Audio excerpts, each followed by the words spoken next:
If you're visiting Cambodia this year or considering expat life in the country, this video is for you. We're going to take a look at the top 5 places I think you should see based on my experience living in and traveling this up-and-coming Southeast Asian kingdom for the last year. From ancient temples and stunning island getaways to laid-back living and cosmopolitan culture. Later in the video, we'll take a look at the complete cost of expat living in Cambodia. Get ready for the good, the bad, the ugly, and the whole damn truth about travel in the Kingdom of Wonder. First up is a city that some can't stand, others can't see why, but one you almost can't ignore on your itinerary here. It's kind of like Jabba the Hutt's place in Star Wars. Everyone has to pass through it. I'm talking about Phnom Penh. This is the Basak neighborhood here in Phnom Penh, which I would suggest, particularly for the younger crowd. A lot of party hostels here, a good little bar crawl. It's not the red light district. Say hello to you two. Phnom Penh, the capital of Cambodia, was once known as the Paris of the East. It's a place where colonial-era architecture meets modern development, and the mighty Mekong runs through the heart of the city. With a quarter the population of Saigon and an eighth that of Bangkok, it's somewhere you can expect to find all the modern conveniences of a major metropolis, but with a much thinner population. But like anywhere, Phnom Penh has its highs and lows, and in this video, we're going to explore the pros and cons of living in and visiting this fascinating city. As you walk along this riverside promenade, one of the first things you'll notice is the colonial architecture. Now these buildings, many of them date back to the era of French colonial rule, kind of give Phnom Penh that Parisian charm. And they stand as a reminder to the city's past glory when it was the hub of culture and commerce in Southeast Asia. A must-see in Phnom Penh is the Royal Palace. Built in the 19th century, it's home to the King of Cambodia and a symbol of the country's rich heritage. This structure was put up in 1917. If you were a wealthy royal in Cambodia, this is what your crib would look like in the early 1900s. So this was a gift from France, and like modern-day modular homes, it came in parts and pieces. I don't think our president gets a house. Foreign dignitaries just send him a cigar or something. An impressive display of ancient wealth, to say the least. Spirit house. Okay. Umar thought this was a birdhouse. Now, no trip to Phnom Penh is complete without sampling its incredible food. From the iconic fish amok, a rich, creamy curry made with fresh fish, to Khmer curry made with a unique blend of spices. You'll be treated to flavors unlike anywhere else. This food tour is starting off on the right note. We are in a tuk-tuk, got Cambodia beer right here in the cooler. I already had a stomach virus and recovered from it. Umar, not so much, so he's next. He's gonna tap in the Imodium AD. My name is Jackson. I'm the alcoholic, the tour guide for the foodie in Phnom Penh. Not only a tour guide, but also an alcoholic. That's some elevator pitch. The Cambodian young generation favorite because you got coconut and with the chicken, the real chicken. Cambodian hipster fan. Cambodian hipster. Yes, exactly. We're gonna be sitting down on the sidewalk, which is there, and if you see the police come, just grab a chair and run. Frog legs, the Cambodian KFC. When in Rome. Yeah, when in Rome. It tastes like chicken. What's up, Cambodia? All right, like a drug lord, man. Check this guy out, representing Cambodia. Phnom Penh's Central Market and other markets are a perfect spot to experience the city's vibrant life. Whether you're looking for souvenirs, fresh produce, or local textiles, the market is full of energy and color. There's a north, south, east, and west wing. The north side seems to be heavy on fashion, on your Louis, Gucci, Fendi, Prada, your handbags. All the way at the south end, that's where you'll find fresh produce, packaged and prepared foods. On the east wing, electronics. They're selling home goods, babies' clothing, pots and pans, bedding, a hardware store. There's also a flower market. They really do have everything here. You look me, you buy beer, not expensive. I get to look at you included with the beer. Lucky me. It's an incredible place to get a glimpse of everyday life and the dynamic culture in this incredible city. Hello, Cambodia. Yeah. Number one. Number One. Yeah. My man.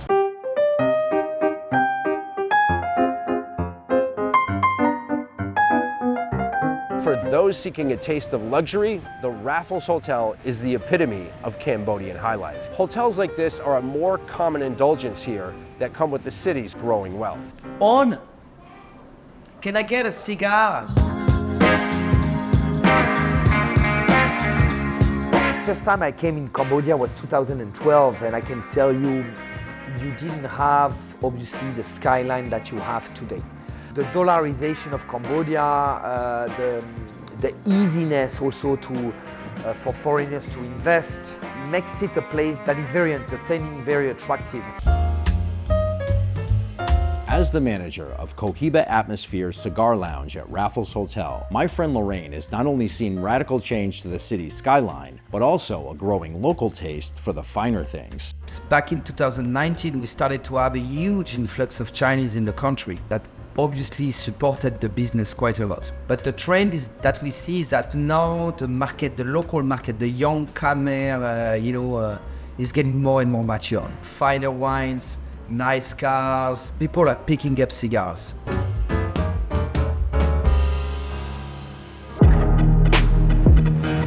But not everything about Phnom Penh is picture perfect. The city is littered with construction cranes that are popping up on nearly every corner. Much of this growth is fueled by Chinese investment, and it's raising concerns about overdevelopment, environmental impact, and preserving the city's character. The streets here can best be described as a messy patchwork of development. Sidewalks are rare, cluttered, and uneven, so walking around can be a bit dangerous. And while these open canals reek of the existing sewage problem, construction cranes loom everywhere, building room for even more people who will create even more waste. Urbanization is not keeping pace with this rapidly growing economy. Phnom Penh also carries a heavy history that should never be forgotten. The Tol Slang Genocide Museum. Once a high school turned prison during the Khmer Rouge regime, it stands as a haunting reminder of the country's dark past.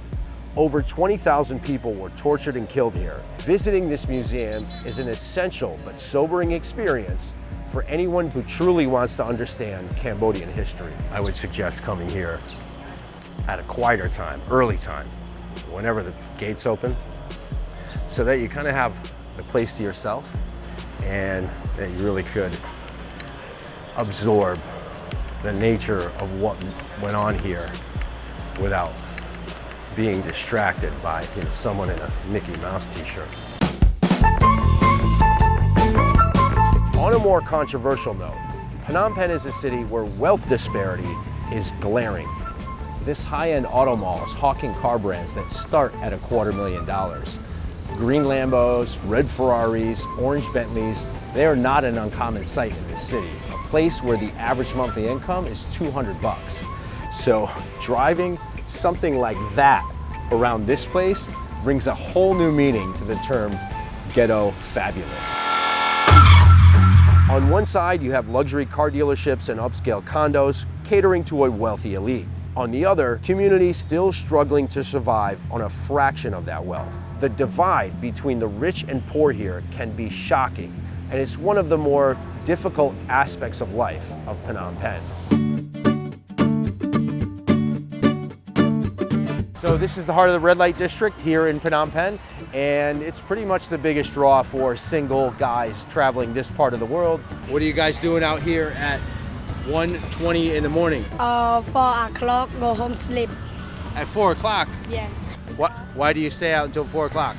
Because I don't have money go school, because I don't have mama, I don't have papa. What are you guys doing out here at 1:30 in the morning? Me buy one flower, go to school for mama eat rice. Yeah. To get rice. Yeah, for baby, for me. What's he gonna do with the money I gave him? You give him $5. Yeah, I know, but you guys aren't getting $5. He already got my $5. So is Phnom Penh worth visiting or living in? Absolutely. For Western visitors, there's so much to explore here, from its incredible food to its rich history and unique culture. And for expats, the city offers a relatively low cost of living and laid-back lifestyle. But like any place, it has its faults. From pollution and overdevelopment to a stark divide between rich and poor, Phnom Penh is a city of contrast. Bourbon Street, Broadway Street, 6th Street. I am very far away from those places right now in Siem Reap, Cambodia. but the street that I'm on has a lot in common with those that I mentioned. We are on Pub Street. Here you can find everything from fried ice cream to fish massage. Mind if I borrow your feet on camera, sir? $3 and 1 beer free. $3 and 1 beer. How does it feel? It's good, very good. If Nguyen Vien Street in Saigon had a very civilized, very well-behaved younger cousin, this might be it. Siem Reap may be the #1 choice for expats. It's a clean and charming city that's affordable and convenient with a safe and relaxed atmosphere. But it does have its downsides: tourist gridlock, heat, mosquitoes, and the fact that you can't see a beach without a 7-hour drive. There's one reason though that everyone who comes to Cambodia must visit this city: Angkor Wat. It's about 6 a.m. and I'm at Angkor Wat, where everyone comes to watch the sunrise. Built in the 12th century, about 800 or 900 years ago.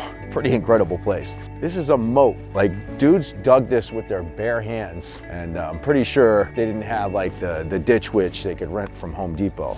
Recognized as the largest religious structure in the world, Angkor Wat is clearly the crown jewel when it comes to Cambodian tourism. It's massive. It stands at 213 feet high and sits on over 400 acres. The moat surrounding Angkor Wat is 600 feet wide and over 3 miles long. It's an architectural marvel that attracts a few million people a year. So yeah, expect crowds. One of the things that kind of ruins the experience here a little bit is all the other people. Like, it'd be super rad if you were Elon Musk and get like a private tour of this place. Angkor Wat is a UNESCO World Heritage Site located within the Angkor Archaeological Park, a vast expanse of wilderness that encompasses numerous other ancient temples and ruins. Visiting the place is much more involved than a trip to the local museum. Exploring the entire park can take up to 3 days. Ticket prices start at $37 for a 1-day pass, but here's a hack. If you purchase your ticket the evening before your ticket date, they'll let you sneak in a sunset visit that same day for free. We got here just in time to see, I'm not gonna say the sunset, but golden hour. The other site you want to see in the park for sure is Ta Prohm Temple, famous for its prominent use in the 2001 version of Tomb Raider with Angelina Jolie. Following the release of the film, interest in these temples exploded, boosting visitor numbers and the local economy in what's known as the Tomb Raider effect. The Tomb Raider film really put Angkor Wat on the map, put Siem Reap on the map, and Cambodia, for that matter, on the map. I've seen a lot of what I assume to be crooked politicians driving around this region in Aston Martins, Range Rovers, Maybachs, and Lambos, and they probably have Angelina Jolie and the producers of Tomb Raider to thank for that. So did Angelina Jolie and the Tomb Raider effect ruin this place, or is it all for the better? I don't know. What I am certain about, she did destroy Brad Pitt.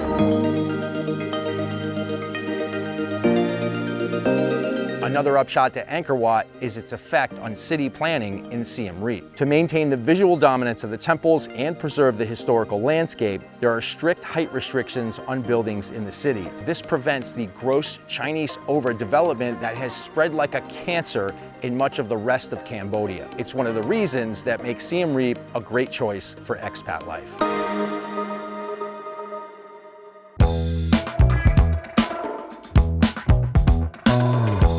I'm here at the Bay in Kampot, Cambodia, which is coming up next. We'll talk about where to stay, how to get around, and shop for a 3-bedroom house with a budget of under $500 a month. This is a place that's a perfect pick for expats looking for a more laid-back lifestyle.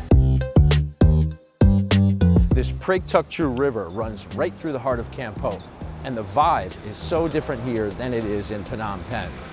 It's peaceful, the air is fresh and clean, and you can actually hear the sounds of nature rather than the hustle and bustle of city life. It's just a wonderful place for expats to live. It's quite a pace of life. The community base is second to none. The people are great. It's a very diverse place. Kampot is surrounded by stunning landscapes. Think lush mountains, serene rivers, and charming French architecture. Most importantly, it is so far free of the Chinese overdevelopment that's put a stain on nearby Scenicville. I've been staying here at Monkey Republic, a place that perfectly captures Kampot's hippie meets hipster vibe, with a crowd that's a mix of locals, tourists, and digital nomads. I got their best room for $22 a night. I think the bunks go for about $5. If you're just here for a night, you probably just get around Kampot on foot.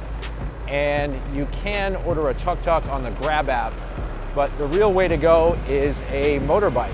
I rented this bad boy for only $5 a day. The place is called Tida or Tada Motorbike Rental. Super cool dude. Good reviews on Google, and I will probably leave one myself. I know what you're thinking. I'm at a Starbucks in Cambodia. I usually do get my coffee from a local vendor or brown coffee. It's just as expensive as Starbucks, but they hire underprivileged kids from the provinces. I'm at the Starbucks to make a point. The infrastructure here really is improving. You can find solid internet speeds and restaurants and cafes that cater to Western tastes. There's my speedtest.net. The internet speed is 27 megabytes per second. Not bad for a Starbucks in what they consider a least developed country. It's a comfortable blend of local culture and familiar conveniences. Now, even though this place is mostly populated by and popular with the retired set, it's just modern enough for a remote worker like me looking for a place to plug in. A few weeks back, I made a video about which Southeast Asian city might be a best fit for you and your personality. And in that video, Kampot was on the list of cities good for cheap Charlies. For you young and single guys looking to bang around Southeast Asia and do likewise with the women, I won't bother to sell you on Kampot. Let's put it this way. All the hot girls that work in the bars, they move to the big city, Phnom Penh. Here, you get the leftovers. If you are young and single though, this would be great if you're doing a motorcycle tour through Cambodia, or you beatnik backpackers or couples looking to chill out and maybe chow down on a happy pizza. You see, the place really is a perfect fit for cheap Charlies. That describes the typical retiree living on a pittance of a pension who sits at bars like that all day long, sipping on dollar beers, trying to get the bar girls to give him a good deal on a girlfriend experience. What is great about the bar scene here though, is that it's a very small community. And if you were to put in a 12-hour bar hopping shift, let's say you started at 5 p.m. with the civilized crowd at happy hour and went all the way until 5 a.m. with the rough and tumble crew when they go home, you'd pretty much get to know every expat in Kampot. Now you really can get to know just about all the locals here very quickly, and I met one of them, Stuart. He's my real estate agent, and if you don't have a guy in Kampot, he's the guy who's got a guy. It is very, very, very big, the expat community. I met a guy this morning, he's actually from my small village in England. The cultures I know, my Facebook friends, I've got Dutch, I've got German, I've got Australian, I've got Canadians, I've got Americans, I've got South Americans. It's that connection with the rest of the world that I very much enjoy about Kampot. I am looking for a house to rent here, so let's go out and take a peek at what some of the prices are. All right, this is house number 1, and it's a brand new unit. Looks like someone has constructed 3 pretty much identical homes. Country road quiet, and apparently the pavement is coming in. Starting out on a good foot, you know, as a baseline reference, $300 for this 2-bedroom house. So the rooms are just about identical, and there's new AC in each of the bedrooms. Yeah, sure. Kitchen-wise, what happens with like a stove or whatever? Is that something I bring in? A gas burner, probably set you back $50. I love having an outdoor shower. If I come in on a motorcycle and it's raining and I'm muddy or whatever. Got a dirty dog. Yeah, not much of a backyard, but not bad. For $300, your money's going a long way.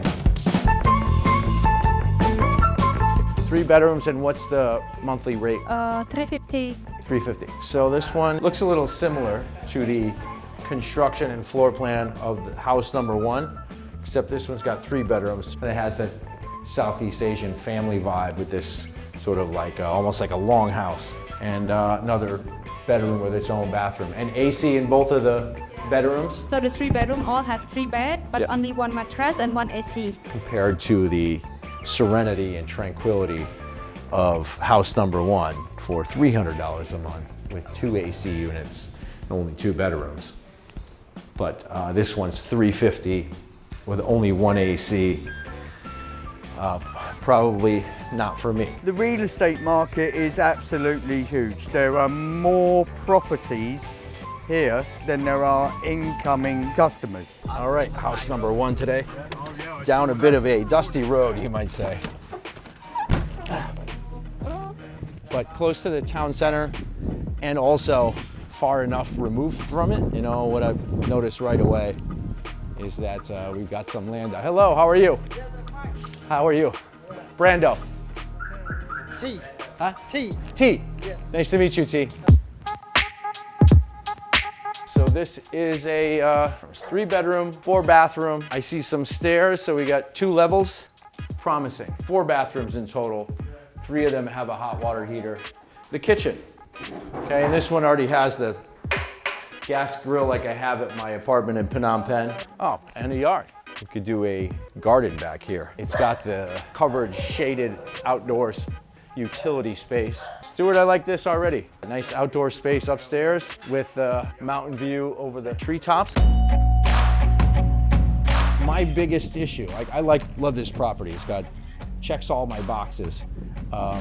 Internet, is there a way to test the internet speed if I have to order my own internet? There's already a connection here. Okay. So all the companies can connect here. Because this is a complete non-starter for me. I work online, video editing. The video lives in the cloud. Well, there's a few companies that, I mean, they change a lot, don't they? So we've got SINet, Netphone. Yes. I think SINet was probably better for if you're working. Yeah, if it's not good enough, I'll have to bail on the place. $400 a month for this 3 bedroom, 4 bathroom, reasonable for Cambodia. I like the style of this one a little bit more already. The architecture, clean. This place is clean. So tell me about this one. How many bedrooms? 3 big bedroom, 3 big bedrooms. 4 bathroom. 4 bathrooms. The bathroom that have hot water 2. 2 hot waters in the bathrooms. The bathroom is the big 2, big medium 2. Okay. Okay. Medium 2 have no hot water. No hot water. 1-story house with very, very high ceilings, which I like. Very majestic bed. Nice big windows, modern hardware. Nice textured tile in the bathroom so you don't slip while you're in the shower. Much more pleasing to the senses. Whoa! I'm sold with this kitchen table. Yeah, and the kitchen area. I've never seen a kitchen this. Wow, this kitchen is enormous, and this is my new workstation. And the outside, great place for a grill, and you can get the motorcycles down in the back. Nice outdoor furniture. What do you think of the outdoor furniture, Stuart? You look pretty stylish on it. Yeah, this is cool. I like this place. I think I'll try to lock this one up. This looks like a place where I want to live for a year. If you are looking for the expat experience, Kampot should definitely be on your radar. With its stunning landscapes, growing infrastructure, and a welcoming expat community, it's what I'd call a Goldilocks city. Not too hot, not too cold, just right down the middle. It's a beautiful place. You've always got a friend or a local expat to help you out or give you advice. It's that community spirit that I think Kampot really does have.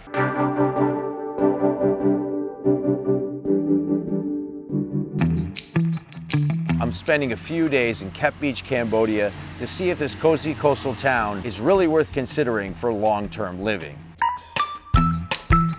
I initially dismissed Kep as just a small fishing village, a place for a down and dirty day trip, somewhere to swim in the sea, get a sunburn, and then go back to civilization. But after having been here for the last few days on a second trip, I'm starting to rethink that. Let's kick the tires on the place and take a look.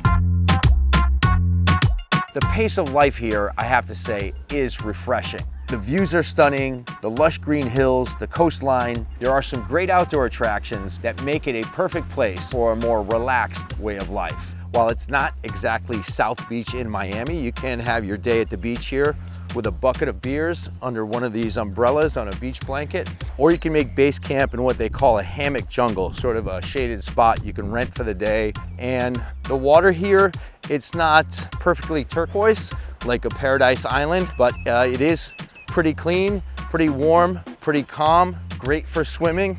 The beach is about 1 kilometer long, good for morning walks. It's not a bad beach to have in your backyard.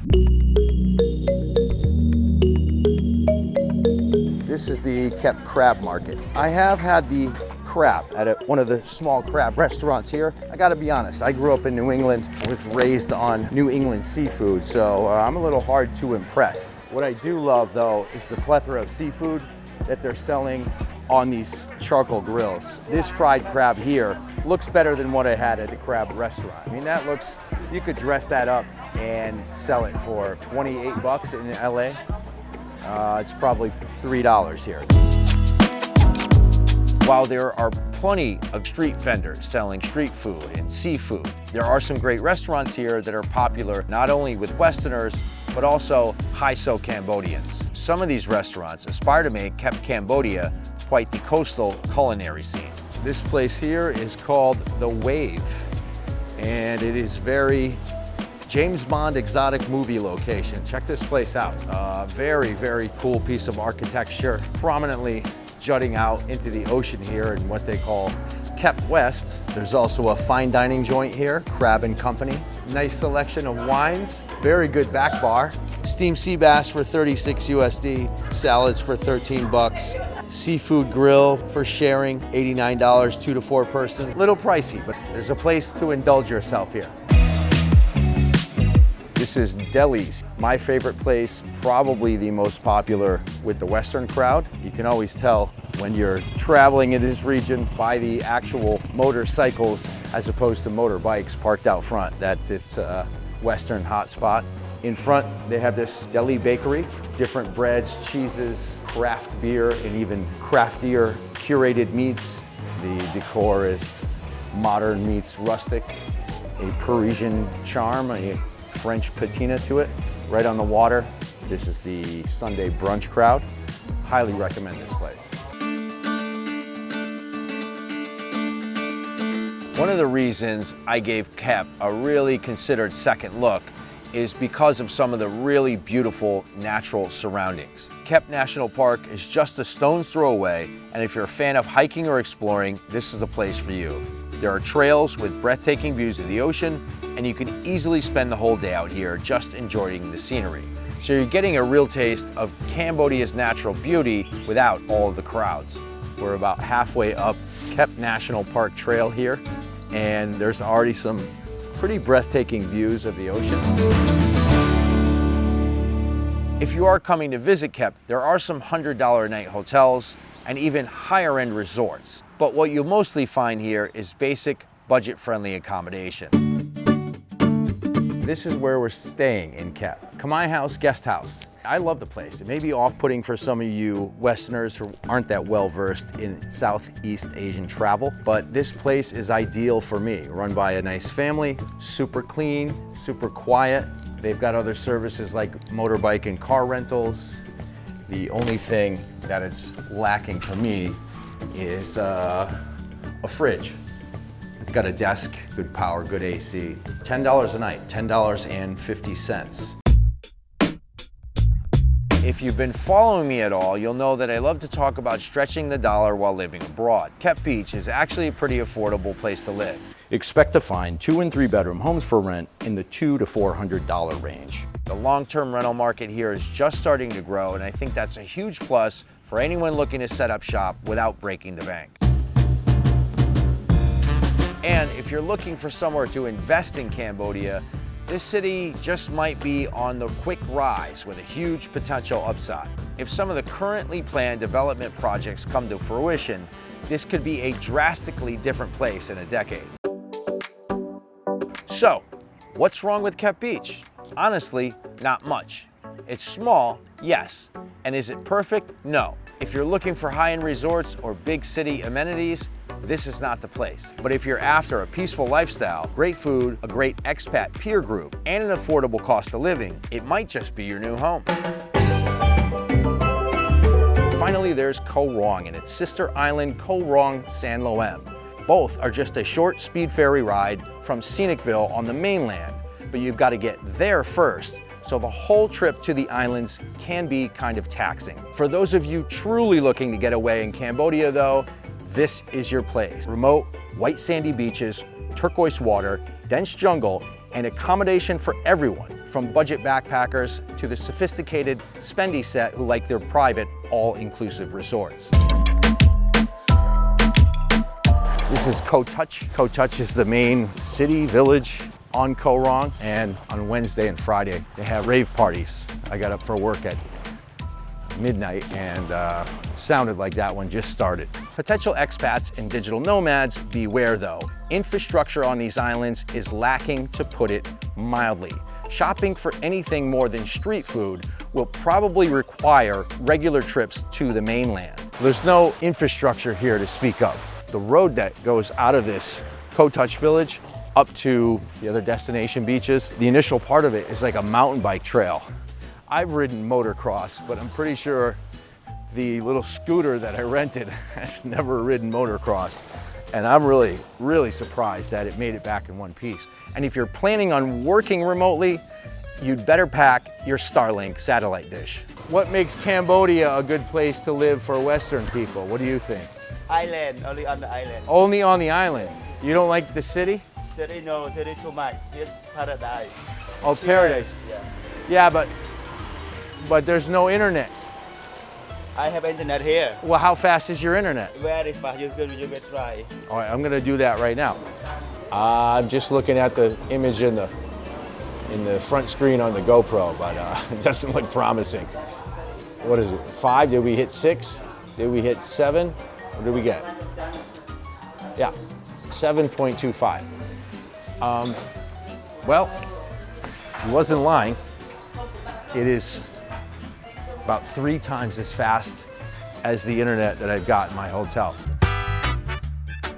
Today I'm giving you a slice of life of what it's like to live in Phnom Penh as an expat, where your basic monthly cost of living can be as low as $1,000 or less, depending upon your appetite or aptitude for frugality. That's about what it cost me before I start blowing money on big dinners out or travel. Let's see what that looks like. First up, let's check out my apartment space here in the BKK3 neighborhood in Phnom Penh, which I'm renting for about $300 a month. The apartment was fully furnished when I moved in. They even put new bed sheets and a comforter on. That's something you can expect here even at this $300 a month level. They get a lot of expats moving in and moving out. It has a functional kitchen with a good sized fridge and a gas stove. Washing machine, I gotta say, this is quite a luxury to be able to do laundry in my own apartment. No dryer. Trust me, it's plenty hot enough here. Your clothes are gonna dry in like 10 minutes. It even has a small balcony or terrace that overlooks the city. It's a small luxury to me to be able to go outside and see the sky and be up above the ground, off of the street, and away from the traffic and all of the noise. Something to consider if you're moving to a big, dirty city like this one. More importantly for me, it has solid internet with speeds of about 70 megabytes per second, and I can connect with a hard line, which is great for my remote work.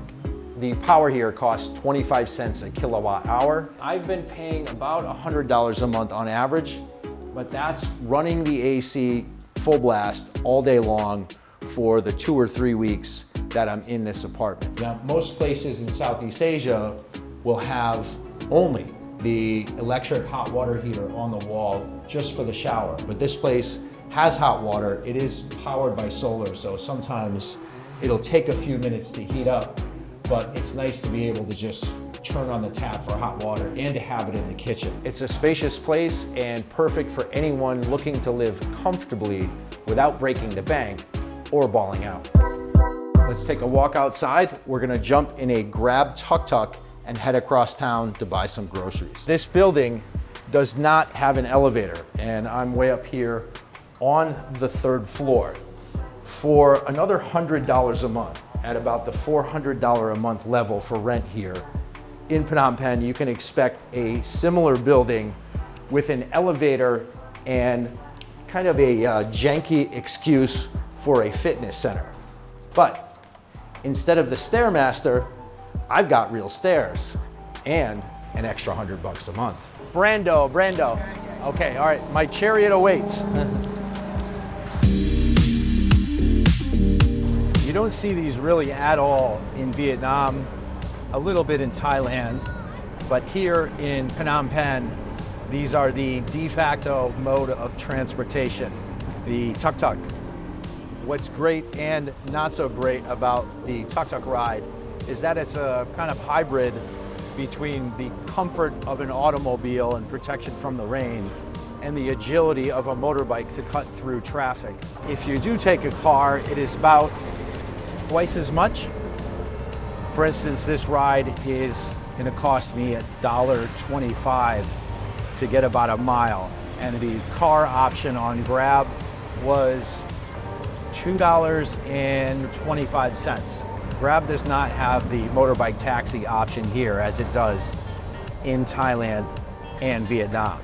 So these tuk-tuk rides are pretty cheap, but in Vietnam, in Saigon, I could get about the same distance on a motorbike taxi for, I was paying for a common ride that I did that was about a mile, 54 cents. A way to kind of keep your costs down if you're here for a while, once you have an extended visa, you can open a Cambodian bank account, which I did. ABA, that's the popular bank here. Very simple. Took about 15 minutes at the window. I gave them my passport with the visa. I gave them my social security number. They don't give you a card. Everyone scans to pay here. Okay, Akun Bong, I appreciate it. See that, scan to pay, no dirty cash, no international fees. Now we're at the Aeon Mall. It's kind of an air-conditioned Western oasis, and all the big cities in Southeast Asia have something like this with all the Western brands. There's an H&M over there, an Adidas store, a Levi's store, Coach store, the Body Shop, plenty of Western brands, but at Western prices. And if you've seen my other videos, you know that here in Phnom Penh and Saigon and Bangkok, you can get pretty much all the stuff they're selling here at like a fraction of the price. But we are not fake market shopping today, we're grocery shopping. Let's hit the Aeon grocery store. I am kind of hungry. I've been shooting this video all morning, which gives me an opportunity to show you what some of the prepared foods go for here. Here's my favorite section, the sushi section. Salmon and tuna, 3 pieces of each for $3.50. Salmon, sashimi, sushi, and roe combo for $6. I'm gonna keep it lean. Stay away from the carbs, stay away from all the mayo, and for $5.90, get this salmon sashimi. You could put this into the category of one of my eating out moments. Scan the QR code, hit the Pay Now button, type in your PIN, wait for it, done. Okay, romaine lettuce, $1.25. I know I can get that cheaper at the morning market, but for a big grocery store, not too bad. $1.25 for the lettuce. I eat broccoli quite a bit, 91 cents for the broccoli. But here's something you wouldn't expect. Like this is $1.86 for this celery. I like that sticker, 50% off. 50% off is something that's already cheap. Let's see, the mushrooms were 50 cents, so now they're 25 cents. I'll get a couple of those. A pound of baby tomatoes for $1.14. Mini Kamai cucumbers, half kilo, about a pound for $1. Dragon fruit, I swear this stuff grows like weeds in this part of the world. The last time I was home in Seattle, these were about $8 or $9 each. Let's get them weighed out and see what one of these bad boys costs. About a half kilo, about 1 pound of dragon fruit, $9 in Woodinville, Washington, 66 cents here at the Aeon Supermarket in Phnom Penh. Salmon, love me some salmon. Salmon is pretty expensive anywhere. Not even a quarter kilo, not even a half a pound for $4.61. Yeah, about $10 a pound for the salmon. But there's a trick. Here at these grocery stores, they sell these salmon kind of spare cuts. So look at this, almost a half kilo, almost a pound of salmon for $2. That's right up my alley and in our budget. Eggs, that's in grocery carts everywhere around the world. They sell them in 10 packs. It's a metric society, $1.50 each for the 10 packs, $3.80 for a 30 pack. Coke Light, that's like Diet Coke, large bottle for 50 cents. Why would that be like $2.75 in the United States? Oatmeal, I think that's an Australian brand. A lot of Western style food here in Southeast Asia will come from Australia. 400 grams for $2.80, just shy of a pound, so about $3 a pound. All right, got our watermelon, coffee, salmon, chicken, cucumbers, mushrooms, tomatoes, dish detergent, oatmeal, broccoli, can of Coke, dragon fruit, eggs, milk, and lettuce. It's a pretty good mix of local produce that's sold on the cheap and some Western style foods. And the total is $24.57. I'm gonna pay with that ABA app. Okay, success. Akon, well, for $24.57, I got a bag of groceries heavy enough that, yeah, I kind of want the shopping cart to carry it out. Let's run through a quick summary of my basic expenses here in Phnom Penh. For rent and utilities, $400 a month. For groceries, I do shop at the morning markets quite often to pay even less than what you saw me pay today, but I spend about $200 on groceries. For transportation, I probably take 3 of those round trips per week for $9 or $10 a week, so we'll call that $40. I probably eat out a few times a week. That's without like really breaking the bank and balling out on fancy restaurants. I've got a favorite Thai restaurant where the meals only cost $3 or $3.50. So I'll generously say I spend $200 a month on that. And that leaves $160 for miscellaneous expenses like my SIM card bill, that's $6 a month. So there's your grand total of $1,000 a month. Usually I spend more than that, but I've gone for several months in a row in Chiang Mai, Thailand, where cost of living is similar, with $1,000 a month budget or less. I think I spent like $850 one month because my food costs, buying groceries at the morning markets, was only $6 a day. So if you're in survival mode, like I was at that time, you can really get by here for next to nothing compared to the US. Here, I know I have a large margin of safety. Sometimes I make enough in a day to pay for my entire month of survival, let's say. So what's been happening lately is that I have like months and months and months of cost of living savings just stacking up in my bank account. That has never happened back in the US. Now, I did not mention or include medical insurance or travel insurance. What I've been doing lately is paying out of pocket like I did recently. I paid $1,000 in Bangkok, Thailand for an MRI. I needed a brain scan. In previous years, I had a broken ankle, like a severe fracture that cost $30,000 to fix. And I flew back to the States for that, and my US-based insurance at the time covered it. My advice would be to really do a deep dive and do your own homework and figure out some kind of medical coverage that works for you. Living here in Cambodia really does offer a pretty great quality of life for a fraction of what it would cost you in Western countries. I hope this information was helpful. Please hit the like and subscribe buttons, but more importantly, drop your comments down below and your questions and keep the conversation going. I'll see you in the next video.